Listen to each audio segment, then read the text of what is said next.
के शो में। नून लीग के बाद पीपल्स पार्टी की भी नैब के खिलाफ आवाज बुलंद। बिलावल भुट्टो जरदारी का चेयरमैन नैब से मुस्ताफी होने का मुतालबा। मेगा करप्शन स्कैंडल पर कार्रवाई, अपोजिशन नैब के खिलाफ मुत्तहरिक। क्या बिलावल भुट्टो का नैब को बंद करने का मुतालबा एहतिसाब से बचने की कोशिश।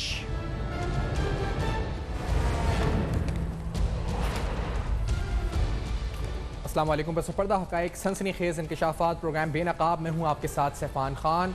नैब के हवाले से आज चेयरमैन पीपल्स पार्टी बिलावल भुट्टो जरदारी साहब की स्टेटमेंट आई है। वील कम ऑन दैट, लेकिन उससे पहले आपके सामने एक अहम तरीन मैसेज रखते जाएं, क्योंकि पाकिस्तान में इंसदादे पोलियो मुहिम का आगाज हो चुका है। 20 जुलाई से आगाज हुआ है, जिसमें 8 लाख बच्चों को इस दफा पोलियो वैक्सीन पिलाने का टारगेट किया जा रहा है। ये हाई रिस्क डिस्ट्रिक्ट में किया जा रहा है। इससे पहले हमने देखा है कि पोलियो की टीम दहशतगर्दी की नजर, यानी इंसदादे पोलियो मुहिम पाकिस्तान के मुख्तलिफ इलाकों में जो हाई सिक्योरिटी रिस्क इलाके हैं वहां दहशतगर्दी की नजर हुई है। बहुत से लोग शहीद भी हुए हैं, पोलियो वर्कर्स, पोलियो टीम के वर्कर्स। और इसी तरह से इस दफा कोरोना की नजर हुई। हमने देखा 3-4 माह से जब कोरोना की वजह से इसमें भी एक खलल आया और यह मुहिम रुक गई। इस दफा तमाम जो प्रोटेक्टिव मेजर्स हैं, यानी तमाम SOPs और तमाम वर्कर्स को वो जो PPEs होती हैं, जो प्रोटेक्टिव इक्विपमेंट्स होती हैं, उसके साथ कहा जा रहा है कि मैदान में उतरें, और वो उतरे मैदान में। अब जरूरत किस चीज़ की है? जरूरत इसको शिकस्त देने की है, पोलियो के मर्ज को। जब दुनिया में सिर्फ 3 मुल्क हैं जहां पोलियो रह गया है, पाकिस्तान उनमें शामिल है, उसको शिकस्त देनी है। और शिकस्त किस तरह देनी है? शिकस्त इस तरह देनी है कि हमें ताउन करना है, बहसत वालदैन हमें ताउन करना है इन टीम्स के साथ। जब हमारे घर पर आए तो अपने बच्चों को पोलियो वैक्सीन पिलानी है। ये याद रखें, अपने बच्चों को पोलियो वैक्सीन पिलानी है, क्योंकि ये आपके बच्चों के मुस्तकबिल का सवाल है। इसमें हरगिज़ किसी किस्म की जो है दो राय नहीं, आपको पोलियो वैक्सीन पिलानी है। और ये मौक़िफ़ तमाम मजहबी उलमा, स्कॉलर्स, ओपिनियन मेकर्स सबका है कि इसको आप पिलाएं, इससे कोई खतरा नहीं। तो ये पैगाम आपको देते जाएं, क्योंकि वैक्सीन का आगाज़ हो चुका है, वैक्सीनेशन का आगाज़ हो चुका है। तो इसे बढ़ चढ़ कर हिस्सा लें। हम एक हैं और हम सब मिल के साथ खड़े होंगे पोलियो के खिलाफ और इस जंग को जीतेंगे। तो इसको इस मैसेज के साथ आपके सामने आज का जो सियासी अहम बात है उस पर लेकर चलते हैं। बिलावल भुट्टो जरदारी साहब ने मुतालबा कर दिया है नैब चेयरमैन नैब से मुस्ताफी होने का। कल नून लीग ने मुतालबा किया था, आज बिलावल भुट्टो साहब मैदान में आ गए हैं। क्या कहा है? Let's hear this first. पर प्रोग्राम में आपको पैनल की तरफ लेकर चलते हैं। Let's hear. हम तो कहते थे कि नैब पॉलिटिकल इंजीनियरिंग के लिए इस्तेमाल किया जाता है, कि नैब सिर्फ मुखालफीन के खिलाफ इस्तेमाल किए जाते हैं, लेकिन अब सुप्रीम कोर्ट ऑफ पाकिस्तान भी ये बात कह रही है। अब सुप्रीम कोर्ट ऑफ पाकिस्तान ने भी अपना ऑर्डर में जो नैब के बारे में सुनाया है, ये नैब का, इस ऑर्डर में जो एहतसाब नैब का हो रहा है, हमारा इस्टेब्लिशमेंट का हो रहा है, हमारे कठपुतली सियासी जमातों का हो रहा है। अब नैब का नैब को रहना का कोई जहाज नहीं बनता। नैब का चेयरमैन जो खुद एक जमाने में जज था, अगर उसमें कोई शर्म है, अगर उसमें कोई हया है, अगर उसने ये ऑर्डर पढ़ा है, तो इस्तीफा दो, घर चले जाओ, बंद करो नैब को, ताले लगा दे इस गैर आईनी, गैर जमहूरी इदारा का जो हमारा सुप्रीम कोर्ट कहता है। ये जी मुतालबा सामने आ गया है। ब्रिगेडियर हारिस नवाज साहब, ब्रिगेडियर रिटायर्ड हारिस नवाज साहब साबिक डायरेक्टर नैब के रह चुके हैं। नैब कराची में फाइनेंशियल क्राइम्स को आप हेड करते थे, हमारे साथ मौजूद हैं। इमरान शफीक साहब साबिक डिप्टी प्रोसिक्यूटर हैं नैब के, हमें ज्वाइन कर रहे हैं। माहिर कानून भी हैं इमरान शफीक साहब, बहुत शुक्रिया। आलमगीर खान साहब रुकन कौमी असम्बली तहरीक इंसाफ और पीपल्स पार्टी से माहिर आइन और कानून एतज़ा एहसन साहब भी कुछ देर में ज्वाइन करेंगे। लेकिन पहले ब्रिगेडियर रिटायर्ड हारिस नवाज साहब, आप नैब में रह चुके हैं, आपने सुना आज मुतालबा। बिलावल भुट्टो साहब तो कह रहे हैं कि खत्म कर दो नैब। तो नैब, इनके अपने केसेस भी हैं, PTI कह रही है कि अपने केसेस की वजह से कह रहे हैं। What is your interpretation Haris Nawaz साहब? देखें सफान, बात यह है कि एक मुल्क में एक एहतसाब का अदारा है जिसकी कुछ क्रेडिबिलिटी है, लोग उससे डर रहे हैं। अगर सब नैब की बुराइयां कर रही हैं तो मेरा हमेशा से स्टांस ये रहा है कि इसका मतलब है कि नैब काम कर रहे हैं। और उसके बाद देखें, जो 1999 में इसको बनाया गया था, आज इसको 21 साल हो गए हैं। तरीका ही होता है कि जब भी आप कोई एक कौमी इंस्टीट्यूशन बनाते हैं तो आप 10 साल के बाद उसको रिव्यू करते हैं और उस पर बेहतरी लेकर आते हैं। जहाँ आपको कमी नजर आती है उस लॉ को आप बेहतर करते हैं और इसको और इफेक्टिव बनाया जाता है, ताकि ये ट्रांसपेरेंट भी हो और विदाउट एनी प्रेशर इसको इम्प्रूव किया जाए। सेकंड ये कि देखें, एक तो नैब ऑर्डिनेंस की जो हम बात करते हैं उसमें बेहतरी लाने के लिए साथ ही साथ चेयरमैन नैब का सिलेक्शन का तरीका भी हमें बेहतर करना चाहिए। जब ऑपोजिशन और गवर्नमेंट मिल के एक चेयरमैन को लेकर आते हैं तो at least for some time he is compromised. इसलिए जुडिशियल कमीशन के थ्रू जो एक बाकी तरीका होता है आप उसमें चेयरमैन नैब को लेकर आए ताकि वो ना अंडर ऑब्लिगेशन हो गवर्नमेंट के और ना हो ऑपोजिशन के। एक तो ये। सेकंड बात ये कि आप इस स्टेज के ऊपर खास रूप से गवर्नमेंट तो आई ही इसीलिए है कि करप्शन खत्म करेंगे, मुल्क का लूटा हुआ पैसा वापस लेकर आएंगे। अगर नैब खत्म हो जाती है तो व्हाट विल दे डू? और अभी तो सुप्रीम कोर्ट ने बड़ी सपोर्ट दी है, उन्होंने कहा कि 3 महीने के अंदर तमाम मेगा करप्शन केसेस जो हैं दे मस्ट बी फाइनलाइज। और उसके साथ साथ उन्होंने और अकाउंटेबिलिटी कोर्ट के जजेस भी का पोस्ट करें, नए उसको स्ट्रेंथ करें ताकि लोड कम हो अकाउंटेबिलिटी कोर्ट्स के ऊपर और नए जल्दी केसेस डिसाइड किए जाएं। आई थिंक इस वक्त जो ऑपोजिशन की प्रॉब्लम है, चाहे वो पीपल्स पार्टी है या आपके सामने नवाज लीग है और other party including PTI, everybody जो है ये एहतसाब चलना चाहिए। आपके मुल्क में anti corruption not doing anything, provincial control खत्म, उसके साथ आपके सामने फिर एफआईए भी है, उसका भी कोई इतना ज़्यादा इफेक्टिव नहीं है क्योंकि वो भी गवर्नमेंट कंट्रोल होती है। उसके या पुलिस की आप बात कर लें, कभी किसी ने कहा पुलिस खत्म कर दें, एंटी करप्शन खत्म कर दें, एफआईए खत्म कर दें, क्योंकि they are almost become irrelevant. क्योंकि नैब इफेक्टिव है, एक ऑटोनोमस है और वो एक इंडिपेंडेंट काम करते हैं, वो किसी की बात नहीं सुनते हैं। एक आध गलत केस अगर चौखाल पर साथ रफीक का जो केस है भी, आप ये देखेंगे सुप्रीम कोर्ट पे ऐसे डिसीजन नहीं देने चाहिए। They should not comment over NAB की performance. NAB is doing a very good job। अगर एक केस में प्रोसिक्यूशन वीक है तो वो इत्तेजाज इंसान अगर आप ज्वाइन कर चुके हैं, मैं भी उनसे रिक्वेस्ट करूंगा कि अगर इत्तेजाज इंसान साहब एक साइड पर खड़े हुए डिफेंस के काउंसिल में और इधर हमारा 1 लाख का लॉयर खड़ा हुआ है नैब का जो कि इतना एक्सपीरियंस भी नहीं है, तो जाहिर है कि इसमें प्रॉब्लम होगी। सो चेयरमैन नैब को चाहिए कि प्रोसिक्यूशन की कैपेसिटी बढ़ाएं, प्रोसिक्यूटर्स मेगा करप्शन केसेस में मैचिंग लेकर आए, उधर डिफेंस के 10 सवाल खड़े होते हैं। लेकिन हाँ साहब, मैं ये बात तो आपकी समझ रहा हूँ, लेकिन अब मैं इमरान शफीक साहब को भी जो प्रोसिक्यूटर रहे नैब में, साहब डिप्टी प्रोसिक्यूटर हैं, उनको भी मैं इंट्रोड्यूस करता चलूँ। इमरान साहब, अब बात प्रोसिक्यूशन की भी है, लेकिन अब बात तो ये है जी कि जो चार्ज किया गया human rights, freedom, human dignity और उसके बाद also becoming an instrument of political engineering, NAB को जो चार्ज किया गया, एक्यूज किया गया, तो ये तो एक चार्जशीट है। Do you interpret as a chargesheet? और इसी बुनियाद पे जो मुतालबात सियासी आ रहे हैं, इसको आप किस नजर से देखते हैं इमरान साहब?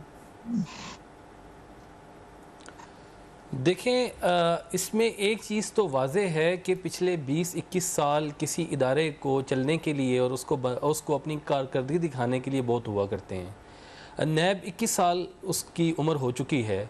ज़रा ये तो बताए कौम को कि पाकिस्तान की कौन सी लूटी हुई दौलत है जो नैब आज तक वापस लेकर आया है।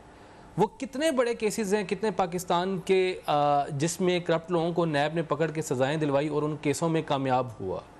आपको बड़ी सख्त मायूसी होगी कि नैब ने तो ऐसी कोई कारकर्दगी नहीं दिखाई, बल्कि नैब तो बोझ ही साबित हुआ।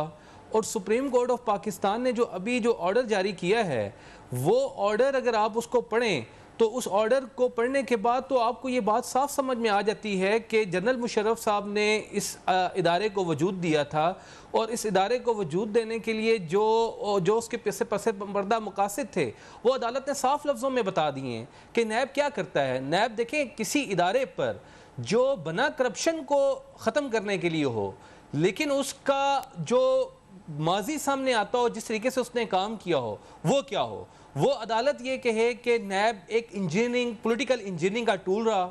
वो ये कहे कि अदालत ये कहे कि नैब ने पिछले अरसे में सिर्फ सियासी पार्टियों की उकाड़ बिछाड़ और सियासी पार्टियों में तकसीम दर तकसीम के अमल को फ़रोग दिया है। अगर अदालत ये कहे कि नैब एक टूल रहा ऑपरेशन का और विक्टिमाइजेशन का, अगर अदालत ये कहे कि पाकिस्तान में नैब ने मज़ल किया डाइसेंट को, इख्तलाफ राय को, और फिर अगर अदालत ये कहे कि नैब, देखिए अदालत के रिमार्क्स हैं ये कि इस पूरे अरसे में नैब जो है वो नेशनल इंटरेस्ट को, कौमी मुफादात को सर्व करता हुआ नजर नहीं आया कि नैब ने ऐसा किया हो, बल्कि इसके उलट नैब ने कौमी मुफादात को नुकसान पहुंचाया है। ये मैं और आप नहीं कह रहे, ये कोई पॉलिटिकल पार्टी नहीं कह रही, ये बेसिकली सुप्रीम कोर्ट के वो मौजूद जज साहिबान हैं। इमरान साहब, मैं अगर एक ब्रेक ले लूं तो उसके बाद इस बात को हम कंटिन्यू करते हैं। आलमगीर को भी हम मौकिफ लेते हैं, एहतसास साहब का भी। नाज़रीन हमारे साथ रहिएगा। एक चार्जशीट है पीपल्स पार्टी और PMLN, अब उस पर जो है इस पर अपने मुतालबात भी सामने रख रही हैं। इस ब्रेक के बाद इस बात को आगे बढ़ाएंगे, हमारे साथ रहिएगा।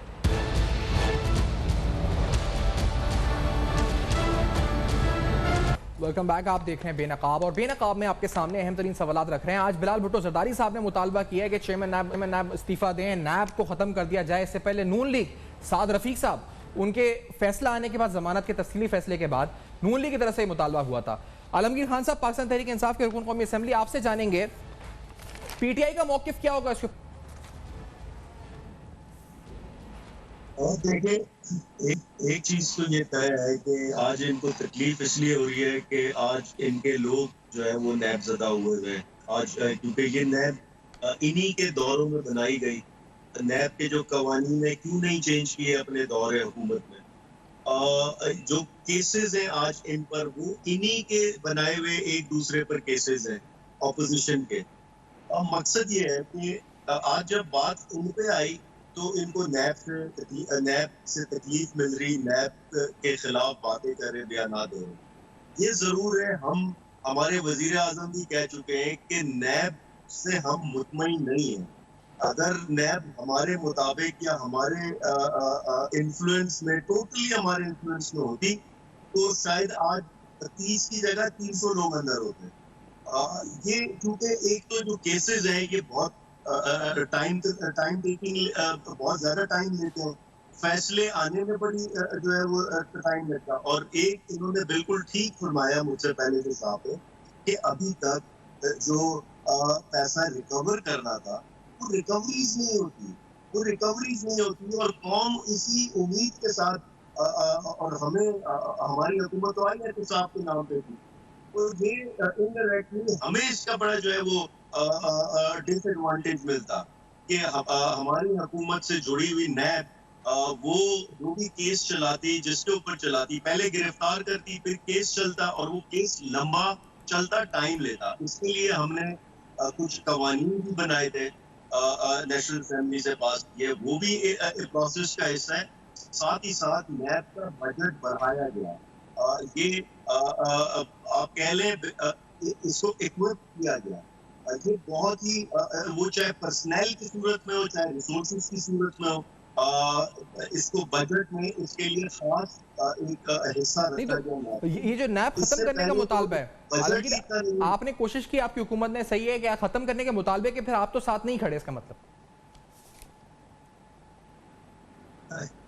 यकीनन नहीं खड़े, हम एहतसाब के नाम पर आए थे, और मैं फिर से ये कह रहा हूँ कि नैब हमारे मुताबिक एहतसाब अगर करती तो आज 30 की जगह 300 लोग अंदर होते। हम मुतमईन नहीं है।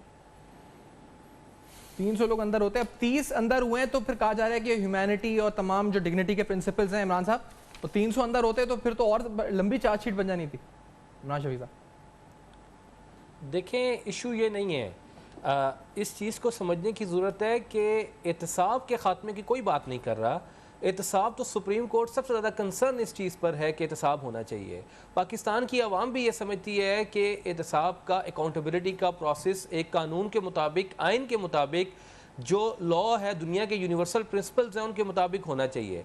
मसला ये है कि नैब कानून के मुताबिक एहतसाब करने में नाकाम हुआ है। एहतसाब, नैब की नाकामी का ये मतलब हरगिज़ नहीं है कि एहतसाब ना किया जाए।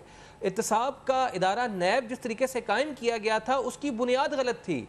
अदालत ने ये देखें, साफ नज़र आता है कि नैब जब बना, एक डिक्टेटर ने बनाया और उसने सियासत करनी थी, उसके लिए बनाया। मेरी तामीर में मुज़मर थी एक सूरत ख़राबी की, तो नैब की तामीर में बुनियादें ख़राब थीं, लेकिन एहतसाब के लिए एक कौमी इदारा ऐसा बनाया जाए कि जिसमें तमाम पार्लिमान जो है वो अपनी आज़ादी के साथ एहतसाब की जो दुनिया के मुरवजा असूल हैं उनके मुताबिक एक बड़ा इदारा बनाए जो पाकिस्तान में अच्छे तरीके से अकाउंटेबिलिटी करे, जो अक्रॉस दी बोर्ड अकाउंटेबिलिटी करे, वन साइडेड अकाउंटेबिलिटी ना करे कि एक तरफ ऑपोजिशन के लोग तो जेलों में हो। देखें ना, ये कहते हैं नैब का, अभी इन लोगों को ख्याल आया, अभी साहब बात कर रहे थे, आप मुझे बताएं कि आसिफ जरदारी साहब 9 साल जेल में रहे, अब 9 साल जेल में रहे, 4 केसेस उन पर नैब ने बनाए और उन तमाम केसों से बरी हो गए। इसी तरह शाहिद खाकान अब्बासी के ऊपर इन्होंने केस बनाया, ये ख्वाजा बरादरान पर केस बनाया, एहसन इकबाल साहब पर केस बनाया और बहुत से केस बनाए। जितने केस बनाए हैं वो सारे जब अदालतों ने उनका जायजा लिया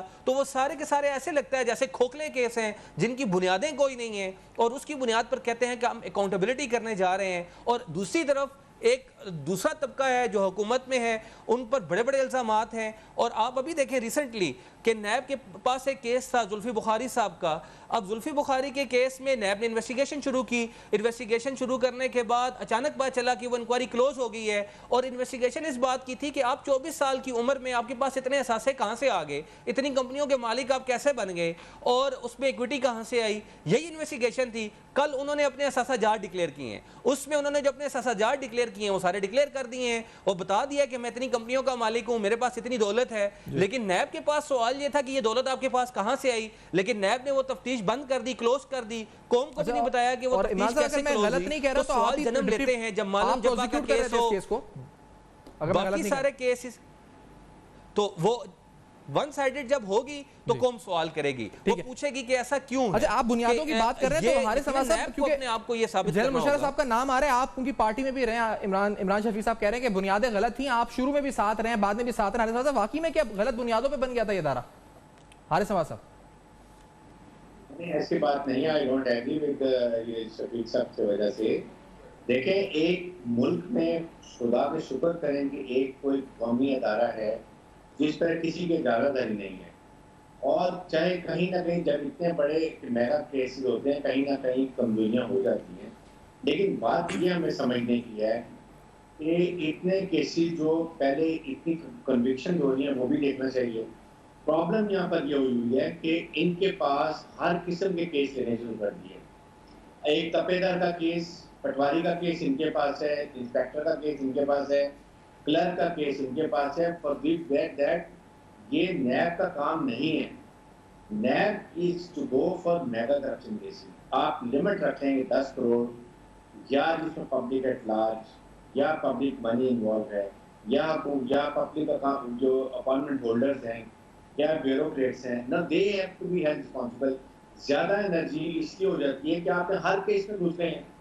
आपके पास एंटी करप्शन है, छोटे की उधर भेजें, FIA को भेजें, आपके पुलिस है उसके बाद भेज दें। हर केस पे जब आप देना शुरू कर देंगे फिर आपकी कैपेसिटी नहीं रहेगी। नीदर यू हैव इन्वेस्टिगेटर, ना प्रोसिक्यूटर हैं, ना आपके पास इतनी कैपेसिटी है। फिर क्या होता है, 8-8 साल एक केस चल रहा है। नैब में जो केस आता है, सुप्रीम कोर्ट ने बड़ा अच्छा डिसीजन किया है कि 3 महीने में they have to decide the case. जब एक किसी भी मुलजिम को ये पता हो कि मेरा 10 साल केस चलेगा तो वो पैसे नहीं देगा, उसको पता शायद मैं बच भी जाऊंगा। 3 महीने में अगर उसको ये पता चलता है यस मुझे इम्प्रिजमेंट हो जानी है, मुझे कैद मिल जाएगी, मैंने गलत काम किया हुआ है, प्रोसिक्यूशन मेरे खिलाफ है, he will go for plea bargain and he will give the money इसे कि मैं जान छोड़ दूं। एक सुप्रीम कोर्ट ने बहुत गलत काम कर दिया था जो के उस वक्त नैब को रिव्यू पे जाना चाहिए था कि वॉलंटरी रिटर्न खत्म कर दिया। ये इमरान शफीक साहब इनको पता है कि वॉलंटरी रिटर्न नहीं होता था कि आप पैसा दे दें और आप चले जाएं ना। अब अगर इस वक्त ये होता तो अरबों रुपया मिल गया होता नैब को। लोग कहते हैं कि पैसा ले लें हमारी जान छोड़े, ना हमें कोई बाहर का देता है, ना हमारे पर 10 साल के लिए कोई पेनल्टी लगेगी, कोई बात नहीं, ठीक है। आप ये है कि अगर आप प्ली बार्गेन करते हैं इवन देन कोई पॉलिटिशियन 10 साल ऐसा नहीं ले सकता, कॉन्ट्रैक्ट नहीं ले सकता, गवर्नमेंट कॉन्ट्रैक्टर नहीं हो सकता, 100% लाइबिलिटी आ जाती है। ये वजूहत है जिसकी वजह से अब प्रॉब्लम्स हो रही हैं। ठीक है, लेकिन ये तो एक साइड है हारिस साहब प्रोसिक्यूशन वाली, जो आलमगीर भी आलमगीर आप यहाँ शहर कराची के मसाइल उठाते रहते हैं करप्शन के। आप कहते हैं 30 नहीं 300 गिरफ्तार होते सही अगर कार्रवाई होती। कितने आपने खुद स्कैम्स उठाए? मैं जानता हूँ आपने यहाँ पे मेयर के खिलाफ भी एक एप्लीकेशन डाली थी और भी आपकी एप्लीकेशंस थी, क्या हुआ क्या उन एप्लीकेशंस का आलमगीर? मेयर के खिलाफ जो एप्लीकेशन मैंने डाली थी, फैसल वाउडा ने उसको टेक अप किया था इस केस को, और वो केस अभी भी चल रहा है। I don't know Faisal Vawda, मैंने आपके प्रोग्राम में भी कहा था कि फैसल वाउडा चूंकि कर चुके हैं मैं उन्हीं को सपोर्ट करूंगा। मुझे नहीं पता उसकी क्या प्रोसीडिंग है। सही। और दीगर जो आपने उठाए मामलात, आप तो मामलात उठाते ही रहते हैं अक्सर, तो उस पर क्या आप समझते हैं कि ज्यादा एक्शन होना चाहिए था? आर यू सैटिस्फाइड विद नैब कराची? मैं नैब में तो नहीं गया मामलात के लिए। हाँ, मैं कोर्ट में जरूर गया हूँ एजुकेशन के मामलात पे, ये सेवरेज और वाटर के मामलात पे, वहाँ मैंने कोर्ट के दरवाजे खटखटाए। नैब में मेरा खुद कोई एक्सपीरियंस नहीं रहा है, लेकिन देखिए एक चीज ये जरूर है कि ये कह देना है कि इदारा ना हो यानी एहतसाब ना हो, ये तो कोई हल नहीं है। आपने इस इदारे की बेहतरी के लिए तजावीज देनी है। ऑपोजिशन ने कौन सी तजावीज दी है अभी तक? कौन से इस इदारे को इक्विप करने के लिए, इस इदारे को बकौल इनके के जानिबदार है गैर जानिबदार करने के लिए आप सजेशंस दें, आप पार्लियामेंट पे प्रपोजल्स दें और उस पे पार्लिमानी कमेटी बनाई जाए और उस पे आगे फिर जो है कोई कंट्रीब्यूट करेगी हुकूमत भी और ऑपोजिशन भी। लेकिन जब फंदा आपके अपने गले में आने लगे तब आप चीखो पुकार शुरू कर दें कि ये तो ज्यादती की जा रही है, तो डिक्टेटर ने बनाई थी, ये तो पहले दिन से जो है एक गलत नियत से काम कर रही थी, तो ये नाजायज होगा। एक ब्रेक की तरफ बढ़ते हैं। इस ब्रेक के बाद इस डिस्कशन जारी रखते हैं और लीगल साइड पर आगे बढ़ा जा सकता है। क्या रास्ता हो सकता है, आईनी कानूनी पार्लियामान का रास्ता क्या हो सकता है? इस ब्रेक के बाद जानेंगे। हमारे साथ रहिए।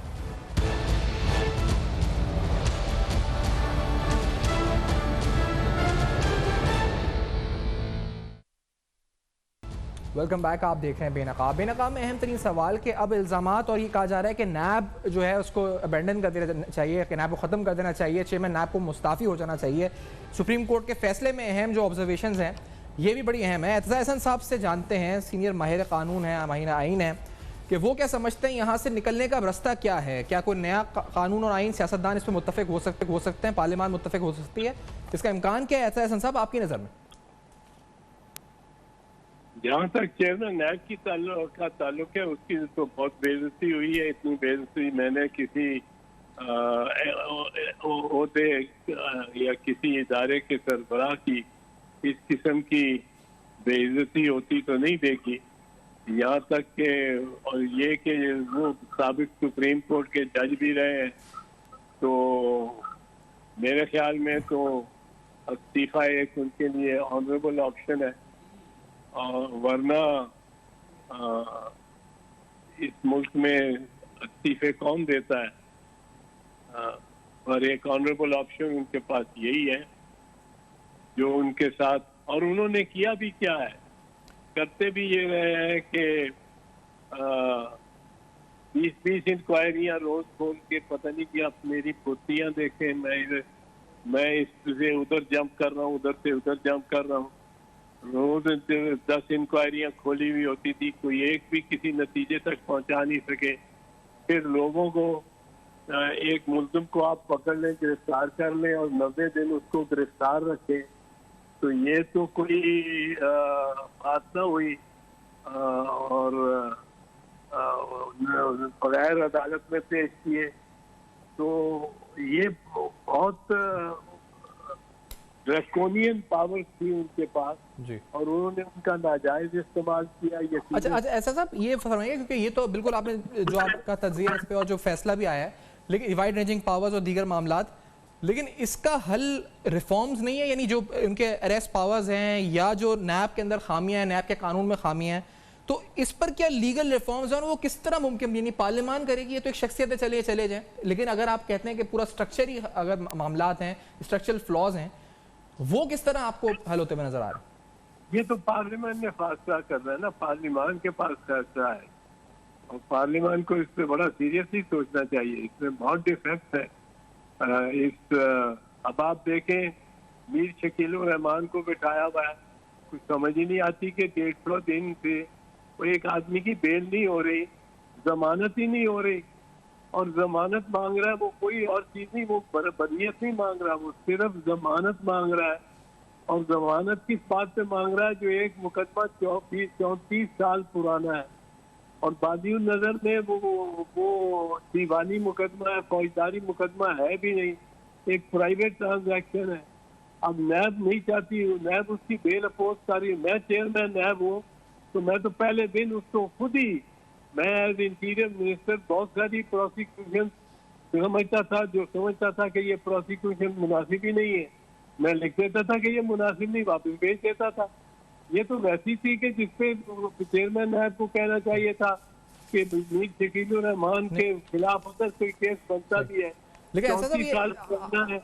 आप पार्लियामान की 34 बात कह रहे हैं कि पार्लियामान को सोचना चाहिए, तो सियासतदान ने क्यों नहीं सोचा अभी तक? पीपल्स पार्टी की हुकूमत, PMLN की हुकूमत, अभी भी PTI की हुकूमत है, और क्या आपको लगता है इस दफा जो मुतालबे हो रहे हैं कि नैब खत्म हो, तो अब सोचेंगे संजीदगी से, या अभी भी ये मौका जाएगा अगर इन्हें वाकई में चेंज लाना है तो असल तो ब्लेम पॉलिटिशियंस पे जा रहा है ऐसा मतलब? नहीं, अब तो सोचेंगे, संजीदगी से सोचेंगे।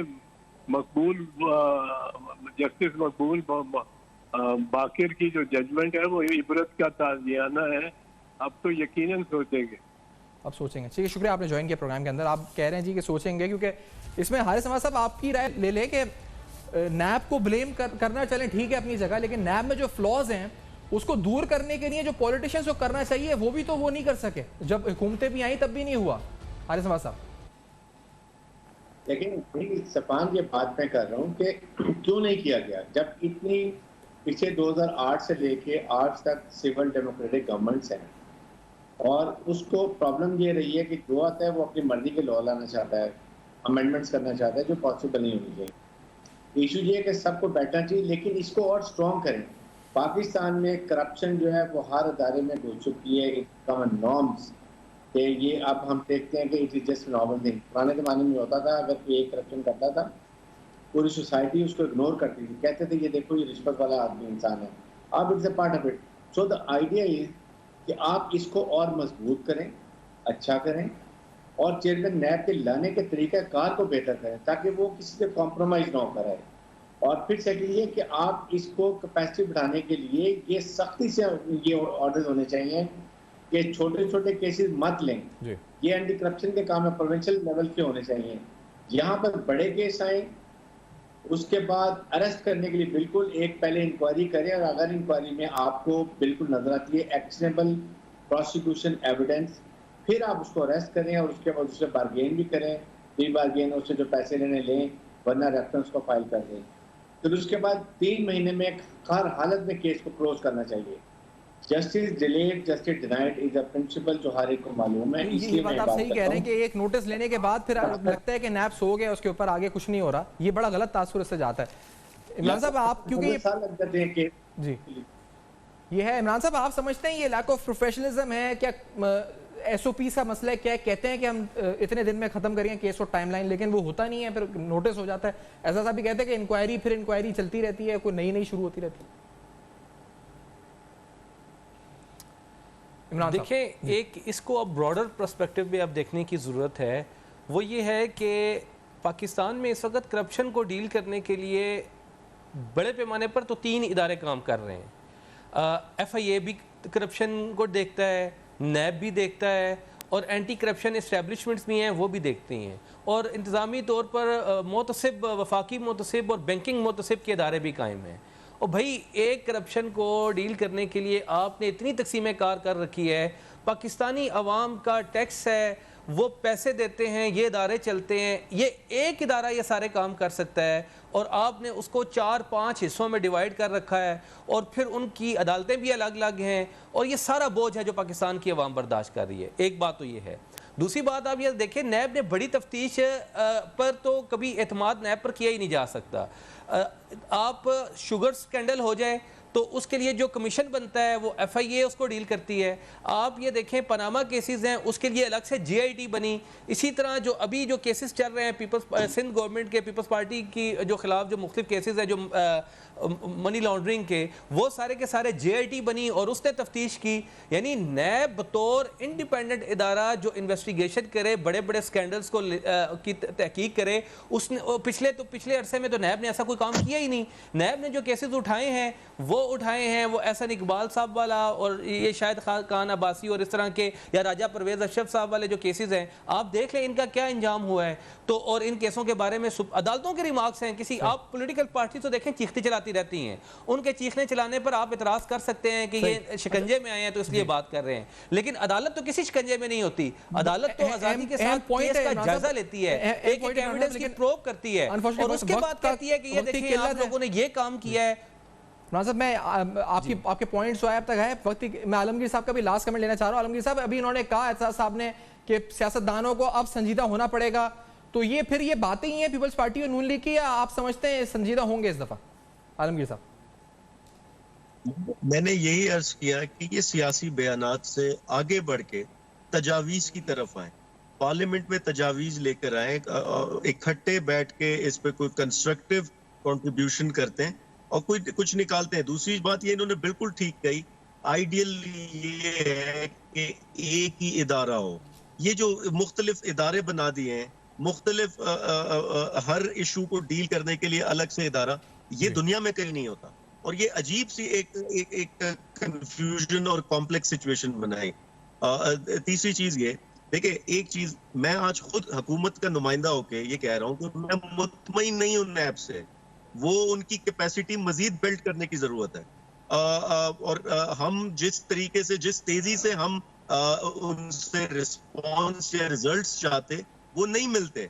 और रही बात देखिए जानिबदारी की, तो ये भूल जाते हैं बाबर अवान ने इस्तीफा दिया था उसके जब केस चल रहा था, अलीम खान को फारिग होना पड़ा, जेल जाना पड़ा, सिफ्तैन खान मिनिस्टर था हमारा पंजाब में।